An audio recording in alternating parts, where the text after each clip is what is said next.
Welcome back to the Relationship Manifesto. My name is Chris Smith, Shamblesguru, and I'm here with Stephen Whitehead again, academic author, relationship coach and researcher. And for interest, we're in northern Thailand, Chiang Mai, which is about an hour's flight north of Bangkok.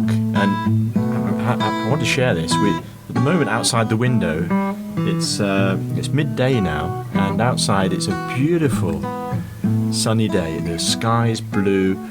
There's wifty white clouds in there. The temperature's about 30 degrees C, and it's absolutely brilliant. So that's put us both in a good mood straight away. The only thing that's putting me in a bad mood is also outside the window is all these birds are making a lot of noise, and so I hope you can't hear them. But remember, birds have to have relationships too, and I bet they have their own manifesto. So, yeah, chapter 6. Chapter 6 is who is the one in your life. 60 second elevator pitch. The key words, the phrases about what this chapter's about. Stephen. Well, the chapter opens with the question, why do we seek relationships? What is the drive? It's certainly not procreation. Just look at the declining birth rate in developed countries. We seek relationships in order not to be lonely, often, primarily, if you like, to share life. But what I want to emphasize in this chapter is that the most important person in your life is you. I want to talk about self-esteem, self-worth, feeling positive about oneself, and most importantly, self-love. Is this? Does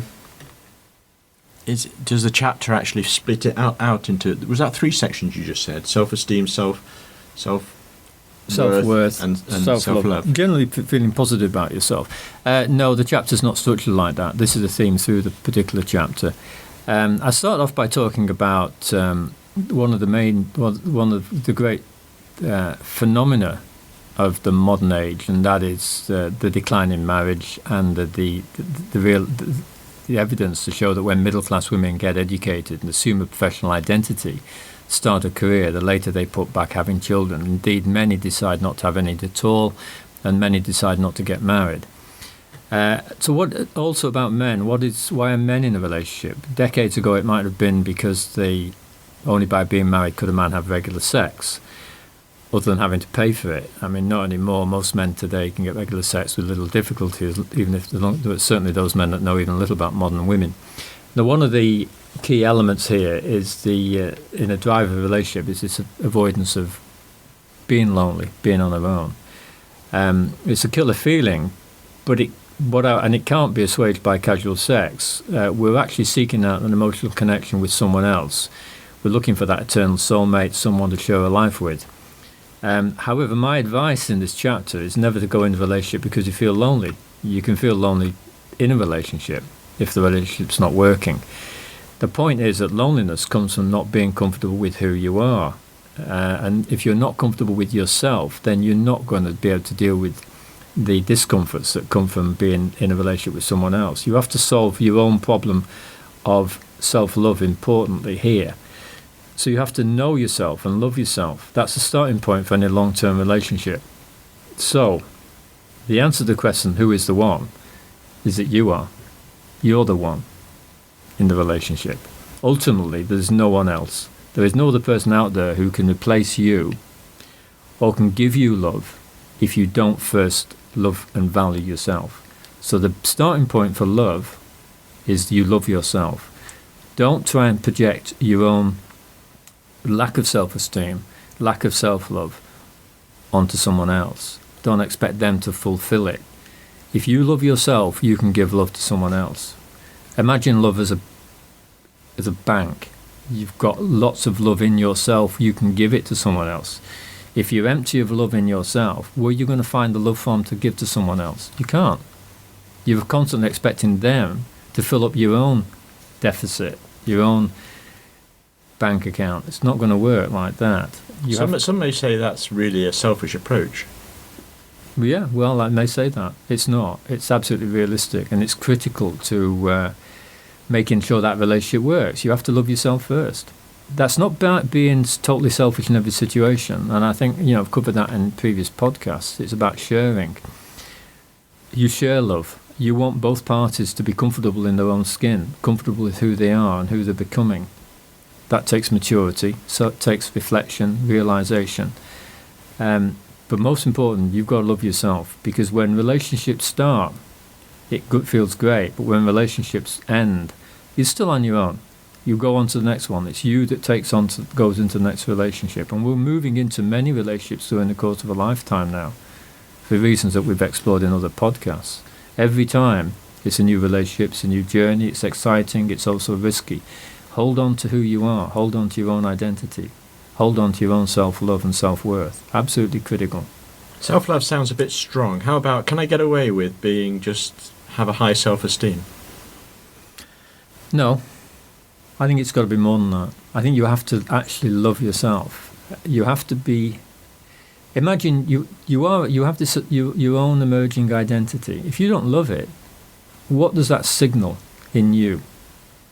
If you don't have self-love, if you're not happy with who you've become, and this, it can be the case, certainly the case when we get older, then where is that absence of love in yourself? How's that going to be dealt with? How's that going to be fulfilled?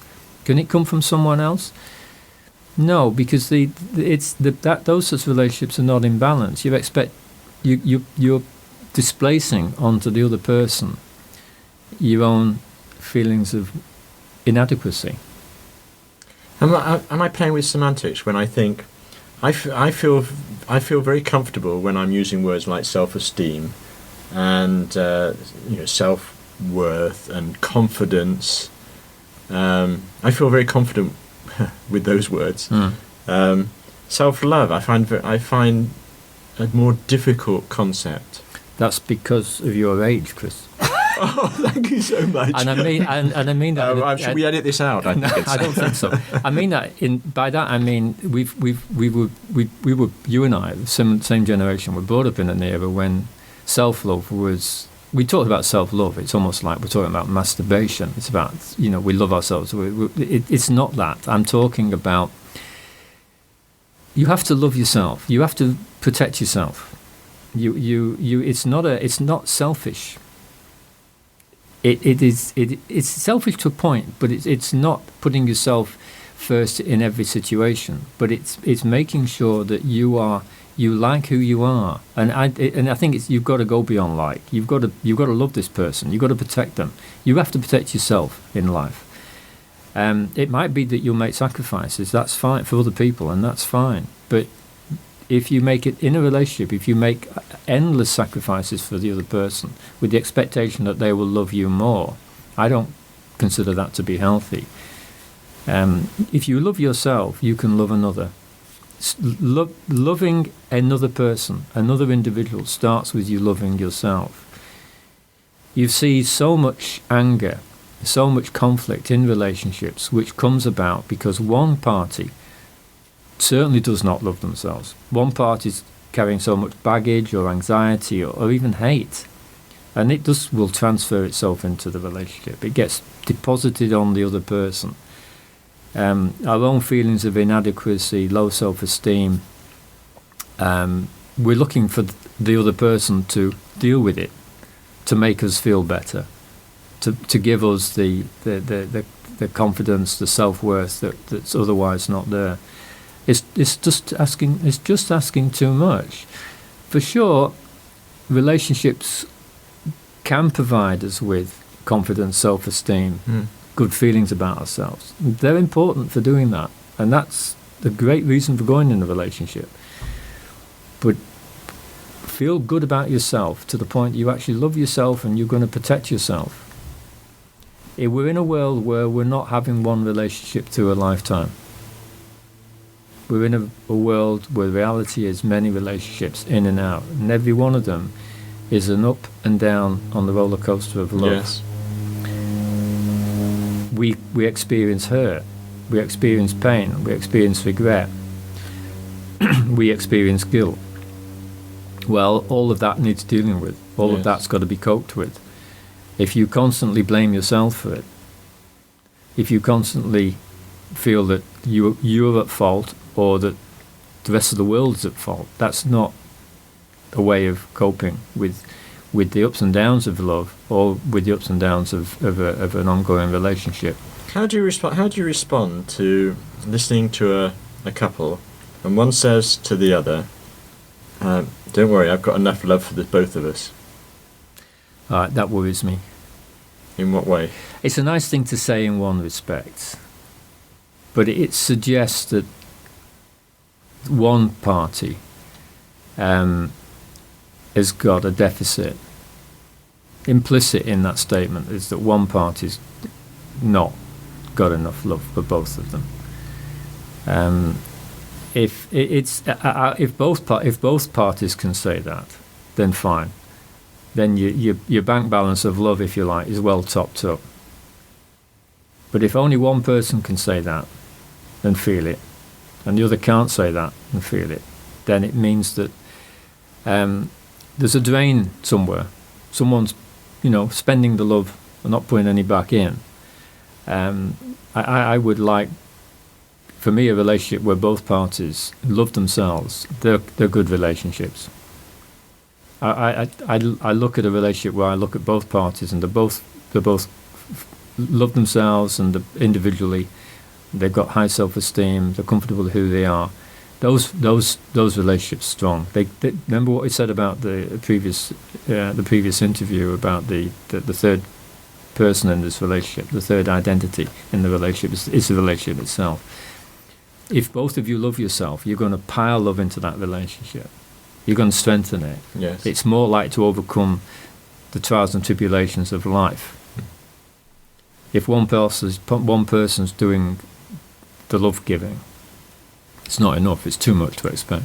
What about the pendulum swinging all the way across to, a person loving themselves too much? Is that possible? Can you? If it gets to the stage where they are so egotistical, so wrapped up in their own life, their own concerns, that they fail to see how that is damaging the relationship. Yeah, sure. So there is a balance here.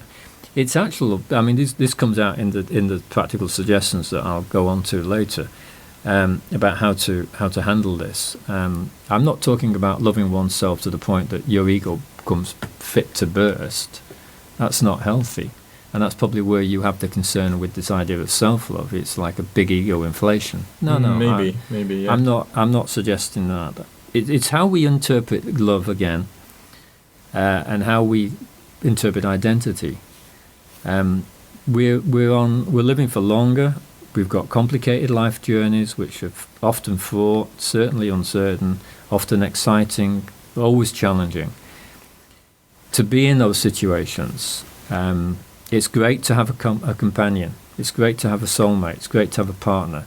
It's great to have a relationship, whether it's a functional one, a peripheral one, or whatever. Bottom line is, you have to love yourself to cope with all this.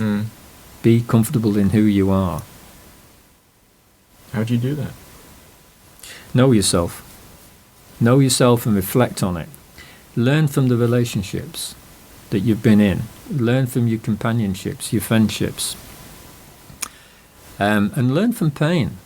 Pain's a positive thing. We don't want it all the time, every day of the week, but it's an inevitable byproduct of big romantic love relationships. We all experience rejection. How do we deal with rejection? Do we take it on as a weakness in ourselves all the time? It might be that sometimes the rejection is reflecting a weakness in ourselves, something we've done that's not been good. But reflect on it and learn from it. Go forward. Don't retreat. But this is a human nature, isn't it? You want to be liked, is it? Everybody wants to be liked. I think an innate drive within us is a desire for the social. I think the human beings are innately social. There are many people, however, live their lives in a non-social way, who seek social, physical isolation. But they are a minority, and most of us like social, and we can see that clearly from the internet, the way in which the internet's become a vehicle for heightened social interaction of a particular type. We do love that. It's very difficult when somebody criticises you, especially if they criticise negatively. It's a very difficult thing to actually pull back and be objective about it. It is. And one of my coping strategies there is, I have to remind myself now and again that I'm a reasonably intelligent human being. So let's just sort of look at this almost from the side, and try and see what's actually happening here. Do you have any advice on coping strategies in those sorts of situations? You're saying it's good to reflect and to think about things and be objective and be intellectual, be academic. Easier said than done. I'm not stressing so much the intellectual and the academic bit. I'm not sure that's always helpful. I think the reflection bit is just you considering going back and revisiting what went on in a situation where you received hurt or pain or disappointment. Go back to it. Don't try and ignore it. Revisit it. And in the revisiting of it and going back in your own mind the situation that arose, you'll get to understand it better and you'll get to understand your own actions. I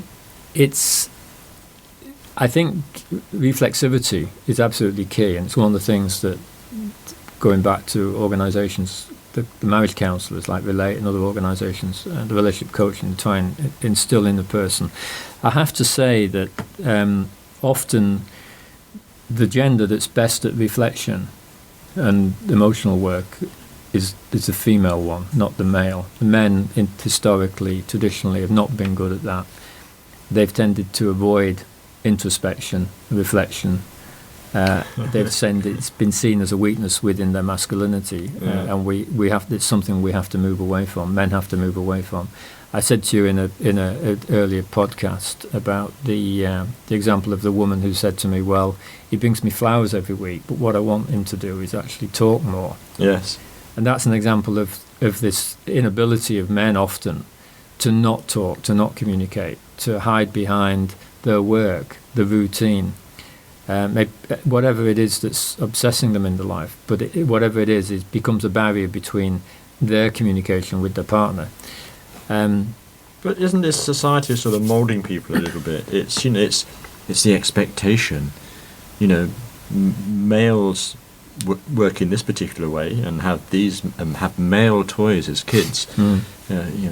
Females, girls have their roles almost decided for them by society, and so it's actually quite difficult to be a listening guy. I think a lot of the time it's not the thing to do.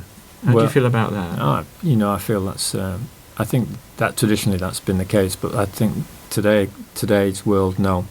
One of the chapters, as we know, that's coming up is about women. The chapter reflects on the situation of women having changed, and it's asking men, have you changed? This is absolutely key, and this chapter, which will be coming up in a few weeks' time, gets into this issue of the modern woman. Well, actually, what I'd call in another book I've got written now, which is coming out later this year on gender identity, I call the postmodern woman and the postmodern man. I'm not going to get into here with the interviews onto sociological aspects of this, but clearly there is something drastically, dramatically, profoundly changed within femininity for a whole bunch of reasons, and men have to respond to this. Now, in that chapter I'll explore more about this, but one of the ways in which they're going to have to respond, if they're going to handle a long-term relationship, is they have to be more open, more engaging, more reflexive, more communicative. Yes. The idea that all a man had to do is just go off to work every day, bring home the bacon. That's gone. For one thing, the idea of the male breadwinner family is pretty defunct now. There aren't any left, certainly not in the West, and they're pretty much going out here in the East. As women get more educated, they're the ones who are bringing home the bacon. Where does that leave the man? Yes. It leaves the woman wanting a different type of relationship. We'll come back again to balance, we come back again to equity, we come back again to sharing. And again, another theme that's come out in previous podcasts, this issue of love. They want women are not going to do all the emotional labour. Modern women won't do it. Women in the past did it. They saw it as their role, their duty. They got married, they protected the relationship. They did the nurturing, and that involved accommodating the male's emotional inadequacies. But we're rushing ahead to other chapters now, aren't we? You're getting onto a topic, as you said yourself, in chapter. What are we at? Chapter 8. Women have changed, have you? And we're touching on it. You did mention to me earlier that you had. So this one we're focusing on who is the one in your life, and you identified, said that that's you. Yeah, that's right. And you mentioned you had some, although you've already mentioned some, you had some case studies in the book which might help us sort of empathise with this idea. Yeah. Would you like to share some of those? Okay, I'm going to read a section from the book now, so bear with me. This is about Margaret. Margaret is a 60-year-old British woman. Now, these are all pseudonyms, but they're real-life stories. Margaret's been married for 35 years, and she's got 2 grown-up children. For the last 20 years of her marriage, she devoted herself to the needs of her family. She was the archetypal mum. Never had a career, never really had a full-time job. She made sure the family came first, and her husband. But about 10 years ago, Margaret started to feel a little lost. The children had gone off to university. Her husband had his own interests, and the marriage felt predictable, and it felt boring. Her sex life was non-existent, and for a while, Margaret had a brief relationship with another man that she'd met quite by chance at a local gym.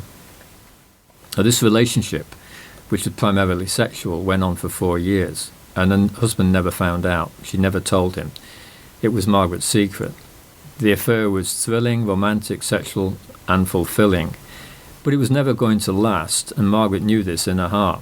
She would never leave her husband. So where is Margaret now? Well, Margaret's moved on. She eventually recognised that if her marriage was to last a distance, then she and her husband needed a new contract.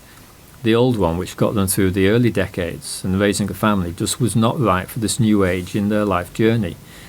Her husband retired and they started to live their lives differently. They travelled, spent less time at home but more time together, experiencing new places, people, situations.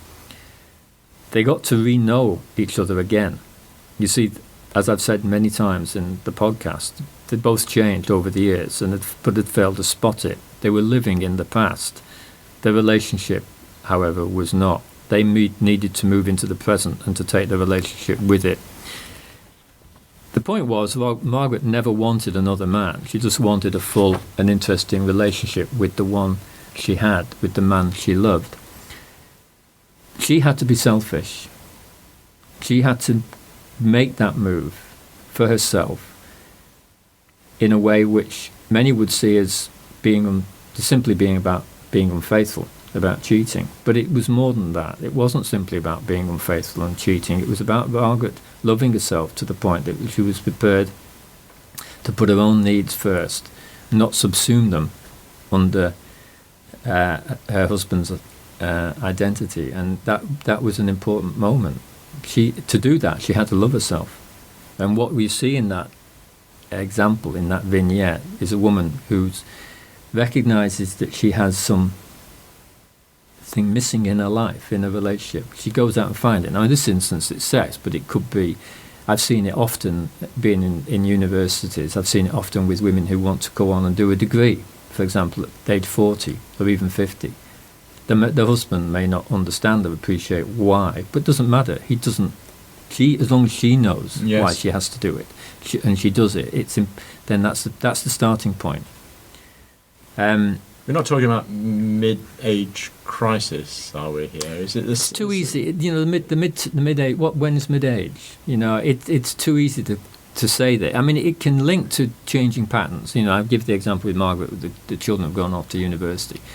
But mid-age, 60, maybe. Certainly Margaret felt that spark in her life had not gone, that she wanted sexual satisfaction and she was entitled to get it. It wasn't there in the relationship, so she went out and sought it. There was a lot of validation for Margaret. You know, she'd met someone who liked her, who desired her, very positive. Again, this brings us to another topic that's going to get raised in the podcast, which is on sex and sexuality. Women today often will not just settle for a a sex life that's completely disappeared. Certainly women in the West won't, and they'll go out and they can find it, and they will find it. And they can find it very readily now on the internet. Now, as it happened with Margaret, she found it in the local gym, but she could have found it somewhere else. What safeguarded Margaret through this very difficult time, and actually safeguarded the relationship, was Margaret's love for herself, as well as her love for her husband. She would say her husband's a soulmate.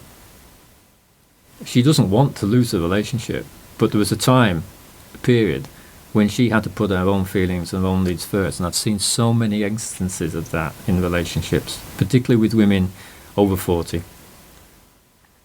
But to survive that, she couldn't tell her husband. She couldn't tell her husband, no. It was important that once she got into that situation of having a relationship, then it's important she kept that secret. And that's, again, it's something that I'm going to talk about, which is about honesty. Again, that comes up in another podcast. Yes, actually, chapter 9 is about to always be honest, especially when you don't want to be. And chapter 10 says silence is golden sometimes. It sounds like always be honest, but there is a clause there which can. There is. Okay, but we cover those when we get to those those episodes, those chapters. So where are we now? I'm not sure where I am now, other than it's a simple message. But it sounds I'm still a little bit odd, because it sounds a selfish message. Let me go back to some of the practical suggestions that operate here. The answer to the question, who is the one, is that you are. I know many people will find that difficult, but trust me, it's the starting point for a balanced relationship. Trust me, I'm a doctor. Ultimately, there is no one other than you. There is no other person out there who can replace you or can give you love if you don't first love and value yourself. Practical suggestion. Number 1, practice telling yourself how special, how lovely, how good you are. Give yourself plenty of positive strokes. Massage your ego. Build up yourself. The issue in the world is not that people have too big of egos. It's that people feel diminished. We live in a world that's complex, changing, dynamic. It's too easy to feel negative about yourself. You need good self-esteem to play the modern relationship game. Because if you haven't, then you'll just be exposed, vulnerable, and more disappointments will lead to more self-recrimination. It becomes a cycle of declining ego. What I see in relationships in the modern age with so many singletons is not inflated egos, either with men or women. It's hurt, bruised, damaged. You get off that cycle as soon as you can. Do not engage in what I call emotional flagellation, either self-pity or self-hatred. If you've got self-pity and self-hatred, for sure you're going to transfer that to relationship, and no partner then can help you if you retreat to such inner anger. In fact, just the opposite will occur, because eventually you'll transfer your anger focus onto that person. At the same time, and this is the balance bit, don't allow your own self-esteem to be overwhelming. You're not perfect. No one is. Number 2, practice giving something good and positive back to the world as often as you can. And that can be a very practical thing. It can be charity, it can be giving to a complete stranger, it can be doing some good deed for the sake of it, not for any recognition. The point here is that do good deeds as often as possible, because what goes around comes around. We all know this. And this sort of action will do wonders. It will do wonders for your self-esteem. Yes. And the third thing, try to hold on to your good, empowering relationships. Don't try and hold on to your good, empowering relationships long after they've ended. Don't leave a trail of emotional baggage behind you. For sure, you can't please everybody, so don't even try. But you can ensure that an ended relationship has few recriminations, and you do this by being open and honest from the outset. You prepare for the ending, for the closure, by recognizing that you've both moved on. Absolutely key. People do move on. Recognize it and take it and just go with it. It's as simple as that. There is no secret to acquiring a good end to a relationship. You just need to value what you had. Value where you each are now and move on to the new. That's it. That's it. Very simple. Bullet pointed in the chapter. Bullet pointed in the chapter. Okay. You like Right. bullet points, Chris. Well, yeah, I do like bullet points.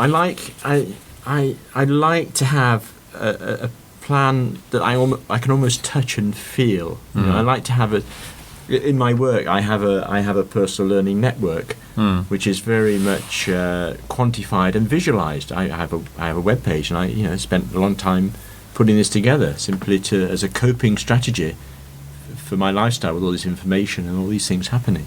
So I'm very organized in that way, but I'm torn because we're talking about something which is to do with emotions, and emotions aren't always controllable, are they?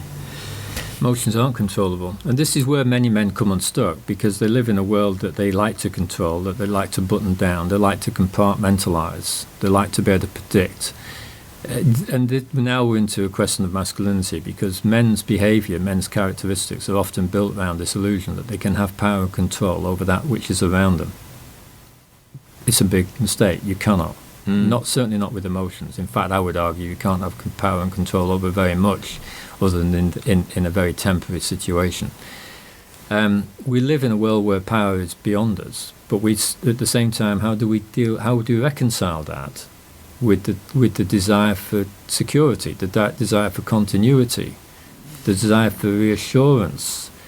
I'm trying to say to people through this book that there's nothing I can say, or any counsellor or psychoanalyst or sociologist or any scientist can say, which is going to predict what your life's going to be like. So where are we left then? We're left with dealing with contingency. We're left with dealing with a life which is fluid and uncertain. We all know that's the reality. How then do we deal with that? We deal with that by loving ourselves, by being comfortable with who we are, by reflecting on problems when they arise, looking back to what we've contributed to that problem and what others have contributed to that problem, and going on into the next relationship, not weighed down with regret and guilt and baggage. Yes. If we're going to be weighed down with anything, let's be weighed down with wisdom. And wisdom will not come unless we reflect on where we've been, what's happened to us, and how we dealt with it. But you can't have... that's an interesting one. So that's saying, really, sorry, anybody under the age of 30, you're going to have to wait a bit, because isn't wisdom something... Wow. You can't go on a course to learn wisdom. No, you can't. But some of the wisest people I've met have been in the 20s. Really? Oh, yeah. I've met some incredibly wise young people, male and female. And I see that now. Maybe it's something that's emerging out of the education system. You and I both have criticisms of the education system in the West. But I've been privileged to teach some very, very wise young people. Yes. And often I've found, although they're not particularly old, they've learnt from observing relationships. They've learnt from observing the dynamics in their own family.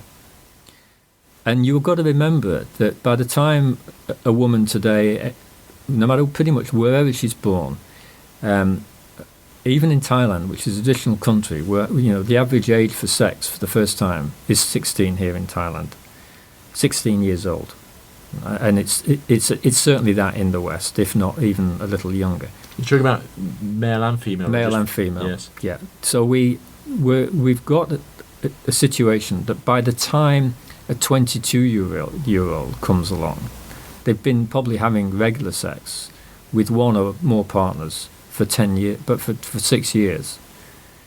Now, that's a learning curve.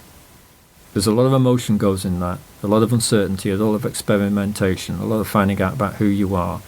It's not just about the sex, it's all the emotional stuff that goes with that, the intimacy, the sharing. So we've got the young people today are quite advanced. They're learning, they're networking socially. We should not consider them to be as naive as you and I were when we were 16, because we were. Okay, we were in the so-called swinging 60s, but compared to where young people are today, we certainly were not as informed and knowledgeable.